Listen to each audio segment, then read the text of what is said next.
అందరికీ నమస్కారం అండి. మంగళ వాయిద్యాలు మోగుతున్నాయి. పెళ్లి పీటల మీద కూర్చున్న నాకు ఇది నిజమా అనిపిస్తోంది. నాకేనా పెళ్లి జరిగేది అనిపిస్తోంది. కానీ అది అక్షరాలా నిజమని నా పక్కన కూర్చున్న వ్యక్తిని చూస్తేనే అర్థమవుతోంది. కళ్యాణ వేదిక మీద ఎవ్వరూ లేరు. హాల్‌లో దూరంగా ఒకరిద్దరు కనిపిస్తున్నారు. నిజానికి అది హాల్ కూడా కాదు. మా ఇంటి దగ్గరలో ఉన్న గుడి. నా మనసు అక్కడ జరుగుతున్న తంతు మీద లేనే లేదు. నా కొడుకు చిన్ను మీద ఉంది. వాడేం చేస్తున్నాడో, ఏవైనా పెట్టారో లేదో, కనీసం పాలైనా ఇచ్చారో లేదో, లేవగానే నా కోసం వెతుక్కుంటున్నాడో ఏమో, ఎవరి హడావిడిలో వారున్నారు. అడుగుదామంటే ఎవ్వరూ దరిదాపుల్లో కనబడటం లేదు. పురోహితుడు చెప్పింది యాంత్రికంగా చేస్తున్నాను. ఈ పెళ్లి తంతు నాకు, నా పక్కనున్న వ్యక్తికి కూడా మొదటిసారి కాదు. ఆ వ్యక్తి కొడుకు మాత్రం అక్కడే కూర్చొని ఏదో తింటున్నాడు. పిల్లాడు తెల్లగా బాగున్నాడు. వాడికి నేను అమ్మ స్థానంలో వెళుతున్నాను. వాడి పేరేమిటో, నిండా 3 ఏళ్లు కూడా ఉండవేమో. అయినా జీన్స్ ప్యాంట్ వేసుకుని తిరుగుతున్నాడు. నా పక్కన కూర్చున్న వ్యక్తి పురోహితుడు చెప్పింది శ్రద్ధగా చేస్తున్నాడు. అతన్ని చూస్తే నాకెందుకో ప్రేమ కలగటం లేదు. ఎందుకని? ఏమో. అసలు నాకిప్పుడు రెండో పెళ్లి అవసరమా? నా జీవితం ఎటు పోతోంది? నా భావాల్ని, ఆలోచనల్ని ఎవరైనా పట్టించుకున్నారా? నేనొక మనిషినని అనుకుంటున్నారా? జీవితంలో ఎప్పుడూ స్వతంత్రం లేదు. అనుకోకుండా నా కళ్ళల్లో నీళ్లు తిరిగాయి. నిజమే. చిన్నప్పటి నుంచి కట్టుబాట్లే. డిగ్రీ కాగానే అందరూ చదివింది చాల్లే, ఉద్యోగాలు చెయ్యాలా, ఊళ్ళేలాలా అని వెనక్కి లాగిన వాళ్లే. తనకి పక్క ఊరికి వెళ్లి పీజీ చెయ్యాలని ఉండేది. ఊరు దాటి చదువంటే అమ్మా నాన్న ఇద్దరూ ఇష్టపడలేదు. మేమున్న ఊళ్ళో పీజీ లేకపోవటం ఒకటి, డబ్బు ఇబ్బంది ఒకటి. మొత్తానికి నా చదువు మూలపడింది. నాన్నకి నా పెళ్లి ఎప్పుడు చేసేద్దామా, ఎప్పుడు బాధ్యత తీర్చుకుందామా అని తహతహ మొదలయింది. ఆ ఆలోచన ఆయన్ని నిలవనివ్వలేదు. నాకు చదువు కోరిక తీరలేదు. నా మాటకి ఎవరైనా విలువిస్తే కదా! చివరికి వివాహానికి తల వంచాల్సొచ్చింది. పెళ్లి కొడుకుది ఏదో టెంపరవరీ ఉద్యోగమన్నారు. పెళ్లిళ్ల పేరయ్య కుదిర్చాడు. నాన్న జాతకాలు తిరిగేసి ముహూర్తం పెట్టించారు. పెళ్లి ఎలా జరిగిందో ఏమో నాకే గుర్తులేదు. ఫోటోలు కూడా పెద్దగా లేవు. నాన్న పొదుపుగా పెళ్లి చేసేశారు. కారణం, నాన్నకి సరైన ఉద్యోగం లేదు. జాతకాలు చెప్తే వచ్చే ఆదాయమే మా కుటుంబానికి ఆధారం. నా భర్త నెలలోపు వచ్చి తీసుకువెళతానని చెప్పాడు. కానీ నెలలోపే స్కూటర్ యాక్సిడెంట్లో మరణించిన వార్త పిడుగులా వచ్చి పడింది. అమ్మా నాన్న కంటికి మంటికి ఏకధారగా ఏడ్చారు నన్ను పట్టుకుని. దురదృష్టం నా మొహాన రాసి పెట్టుందని ఆ బాధలో నన్ను తిట్టిపోశారు నాన్న. ఆయన జాతకాలు చెప్పే పాండిత్యం ఏమైందో, నా జాతకంలో గ్రహాలు ఎదురు తిరిగాయి. చిత్రంగా నాకు ఏడుపు రాలేదు.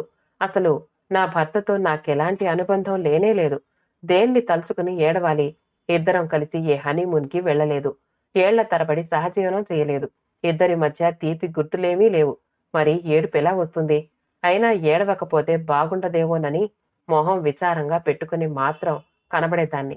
కానీ గర్భవతినని తెలిసినప్పుడు మాత్రం మొదటిసారిగా విపరీతంగా ఏడ్చాను. నా జీవితానికే ఓ గమ్యం లేదు. మరో పసి ప్రాణాన్ని ఈ లోకంలోకి తీసుకొచ్చి ఎలా పెంచాలి?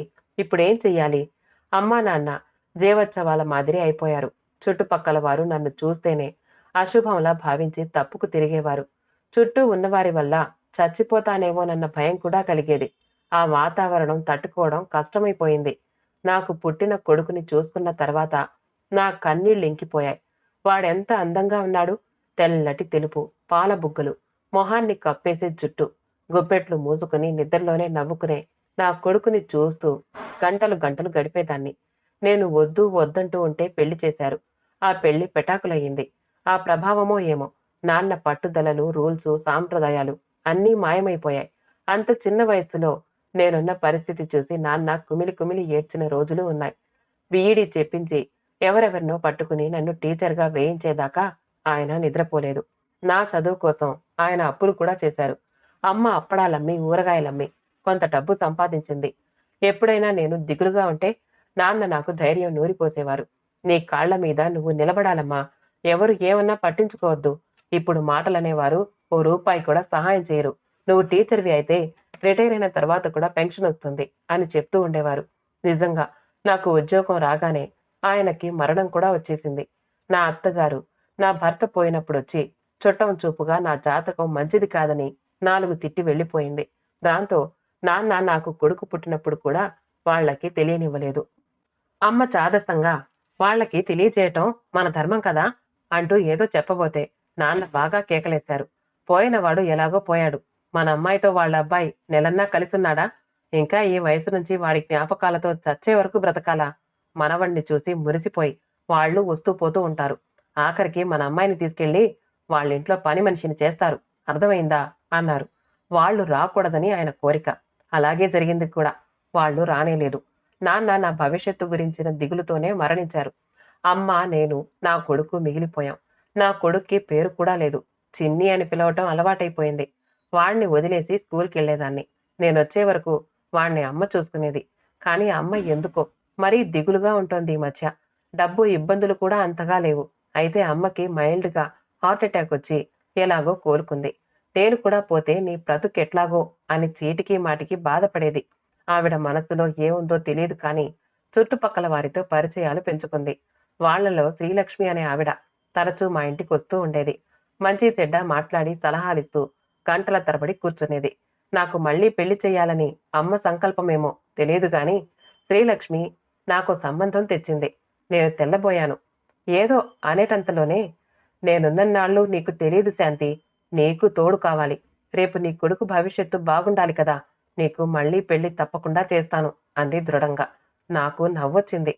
3 ఏళ్ల పిల్లాడి తల్లిని పెళ్లి చేసుకునేంత విశాల హృదయం ఉన్న మగవాళ్ళెవరమ్మా అన్నాను అమ్మ మాటలు కొట్టిపారేస్తూ. లేదు లేదు, శ్రీలక్ష్మి ఆంటీ అన్నీ చెప్పింది. తనకు తెలిసిన అబ్బాయి ఉన్నాడట. తల్లి తండ్రి ఈ మధ్యే పోయారట. భార్య బిడ్డని కని ఏదో జబ్బు చేసి పోయిందట. బ్యాంక్లో ఉద్యోగం. చాలా మంచివాడని చెప్పింది. నెమ్మదస్తుడట. కొడుకుని చూసేవాళ్లు లేక మళ్లీ పెళ్లికి సిద్ధపడ్డాడట. అమ్మా, అతనికి కొడుకున్నాడు. వచ్చినమ్మాయి చూస్తుంది. బాగానే ఉంది. నాలాగా కొడుకున్న అమ్మాయిని చేసుకుని అతను ఆ పిల్లాడిని బాగా చూడాలిగా. అమ్మ నా మాటల్ని పట్టించుకోలేదు.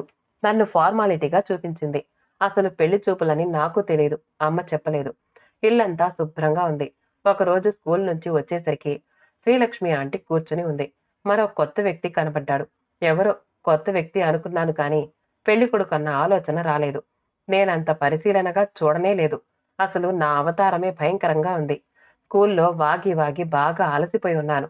రేగిపోయిన జుట్టు, పసుపు ఎరుపు కలిపిన కాటన్ చీర, జిడ్డు కారుతున్న మొహం. అమ్మ ఏదో చెప్తే నమస్కారం అని చెప్పి గదిలోకి వెళ్లిపోయాను. అతను నన్ను ఏ ప్రశ్నలు అడగలేదు. వెళ్లిపోయాడు. అతనే పెళ్లి కొడుకని అమ్మ తర్వాత చెప్పింది. తెల్ల మొహం వేశాను నేను. తర్వాత స్కూల్ ఇన్స్పెక్షన్ అని ఆ హడావిడిలో అన్ని విషయాలు మర్చిపోయాను. ఈలోపు అమ్మ నా పెళ్లికి ముహూర్తం పెట్టించేసింది. అబ్బాయి ఇష్టపడ్డాడు చాలు. ఈ రోజుల్లో ఓ బిడ్డ తల్లిని చేసుకోవటానికి ఎవరిష్టపడతారు చెప్పు అంటూ నాకు నచ్చచెప్పటం మొదలుపెట్టింది. మొదటిసారిగా అమ్మతో ఘర్షణ పడ్డాను. నాకు ఎన్నో అనుమానాలు. నన్ను చేసుకుంటాడు నిజమే. నా బిడ్డని కూడా చూడాలిగా ప్రేమగా. అది తేల్చుకోకుండా నేను పెళ్లి చేసుకున్నా సుఖపడగలనా? అదే ప్రశ్న అమ్మని అడిగాను. అమ్మా, చిన్నీని కూడా చూడాలి కదా. వాణ్ణి బాధ పెడితే నేను సహించగలనా? అమ్మ తేలిగ్గా నవ్వేసింది. వాడి గురించి దిగులు నీకెందుకే? అతను చూసినా చూడకపోయినా నేను లేనా? వాణ్ణి నా కళ్ళల్లో పెట్టుకుని చూసుకోను. వాణ్ణి చూసుకున్నప్పుడు నన్ను కూడా అలాగే చూసుకో. ఈ పెళ్ళెందుకిక? అమ్మ మొహం ఉదాసీనంగా అయిపోయింది. ఆడపిల్ల ఒంటరిగా బ్రతకలేదమ్మా. నేను చెప్పినట్లు విను అంది. పోనీ నేనతనితో చిన్ని విషయం మాట్లాడనా అడిగాను. నీ పిచ్చి కాని ఇప్పుడేం చెప్తాడే? చక్కగా చూస్తాను అంటాడు. అదేమైనా పేపర్ మీద సంతకమా? తర్వాత చూడకపోతే? నీ పెళ్ళైపోయి చిన్నీకేమీ భయం లేదు. నా దగ్గర ఉంచుకుంటాను. అప్పుడప్పుడు తీసుకొచ్చి చూపించి వెళుతూ ఉంటాను. మెల్లిగా అలవాటు చేద్దాం. ముందే నువ్వు పిల్లాడితో వెళితే అతనికి కూడా ఇష్టం కావాలిగా. మనం అంత భయపడుతున్నావు. అతని కొడుకుని నేనే పెంచాలి కదమ్మా. అమ్మ 2 నిమిషాలు మాట్లాడలేదు. తర్వాత మెల్లిగా, ఇదేనమ్మా మన సాంప్రదాయంలో ఉన్న లోపం. మగవాడికున్న స్వేచ్ఛ ఆడదానికి లేదు. పిల్లాడి కోసం పెళ్లి చేసుకుంటున్నట్లు అతను ధైర్యంగా చెప్పగలుగుతున్నాడు. నీ బిడ్డకి ఓ తండ్రి కావాలి. కానీ అది గట్టిగా చెప్పలేని పరిస్థితి. ఏదైతే నేవులే. నేనున్న నాళ్ళు వాడిని చూస్తాను. తర్వాత చదువులకి అవేవేవో రెసిడెన్షియల్స్ ఉన్నాయిగా, అందులో పడేయి. నాకు ఏడుపొచ్చింది. నువ్వు నీ కూతురి గురించి ఆలోచిస్తున్నావు. మరి నా కొడుకు గురించి ఆలోచించకుండా నా దారి నేనెలా చూసుకోనమ్మా? ముందు ఈ పెళ్లి కాని తర్వాత ఆలోచిద్దాం అంటూ అమ్మ నా నోరు నొక్కేసింది. అప్పట్నుంచి నాకు మనశ్శాంతి కరువయ్యింది. రోజు అమ్మతో ఘర్షణ పడేదాన్ని. భూమి గుండ్రంగా ఉన్నట్లు నా పెళ్లి దగ్గరకొచ్చి సంభాషణ ఆగిపోయేది.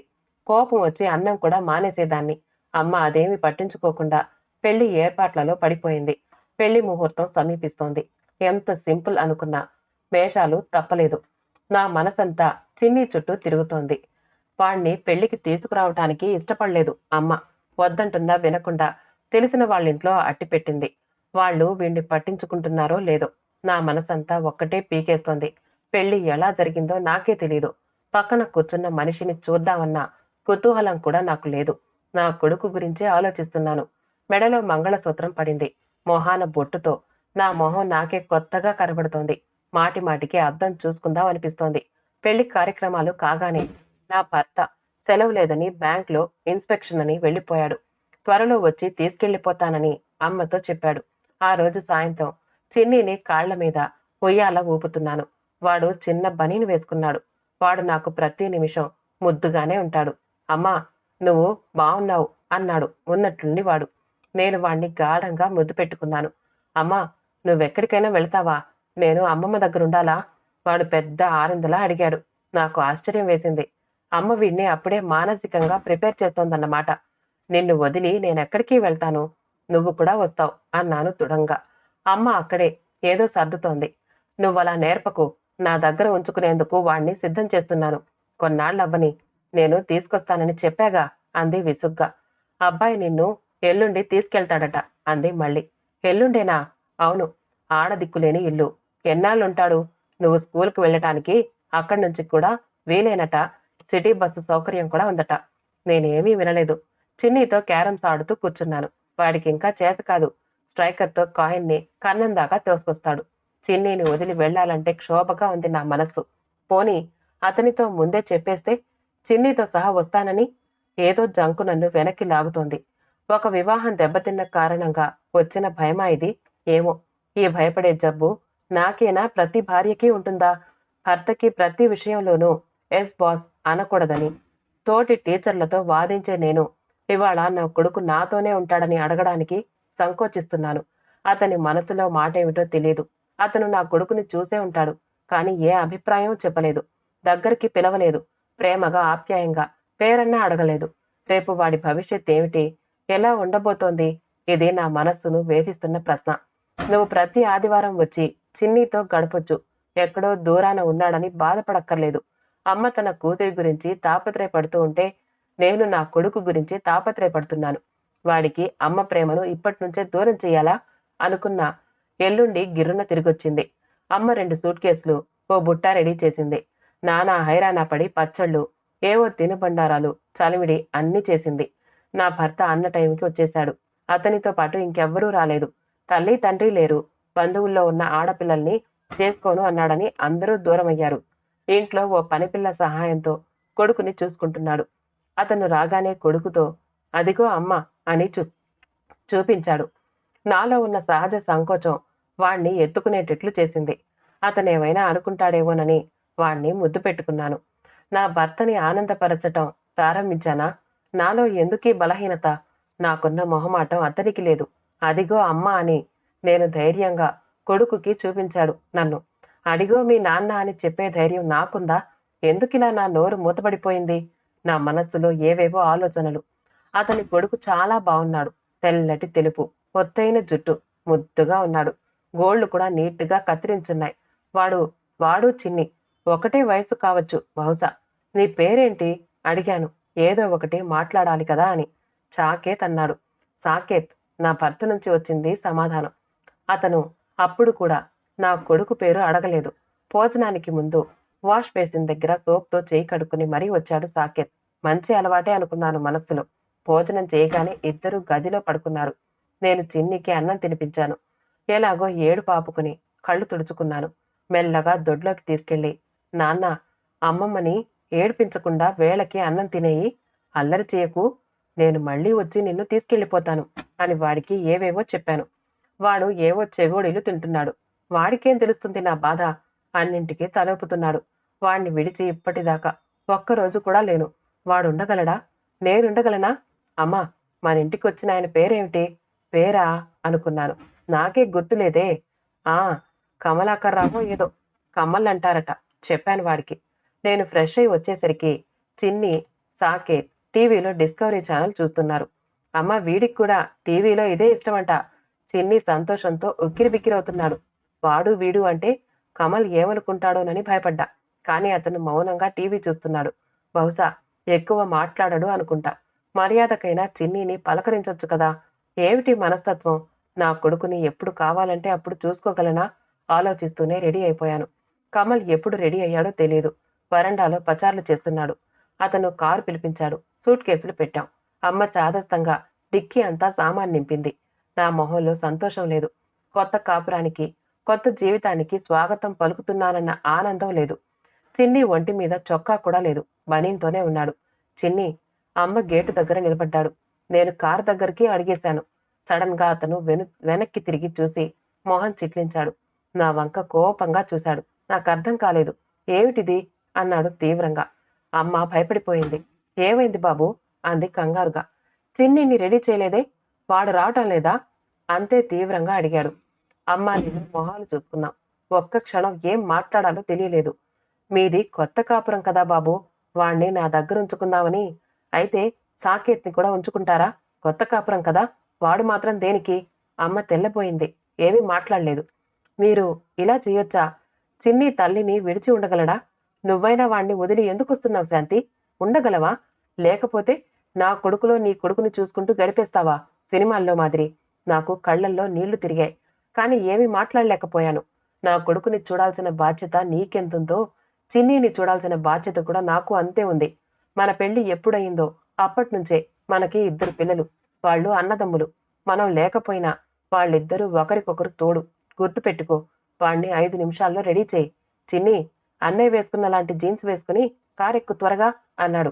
చిన్నికి ఏం అర్థమైందో. తూనీగలా రెడీ అయ్యి వచ్చాడు నా భర్త. వాణ్ణెత్తుకుని కారులో కూర్చోబెట్టాడు. అమ్మ కళ్ళ నిండా నీళ్లతో నమస్కరించబోతూ ఉంటే అతను వారించాడు. మీరు కూడా రండి అన్నాడు. అమ్మ తర్వాత వస్తానంది. అందరం కారులో కూర్చున్నాం. మా మధ్యలో మా పిల్లలిద్దరూ. నా చేయి సాకేత్ మీద, నా భర్త చేయి చిన్ని మీద ఉన్నాయి. ఆగిపోతుంది అనుకున్న నా గుండె తిరిగి ఉత్సాహంగా పనిచేయటం మొదలుపెట్టింది భవిష్యత్తును తలుచుకుంటూ. శుభం. కథ సమాప్తమండి. కథ నచ్చితే లైక్ చేయండి, షేర్ చేయండి. మా ఛానల్ని సబ్స్క్రైబ్ చేసుకోండి. మళ్ళీ కలుద్దాం ఇంకో మంచి కథతో.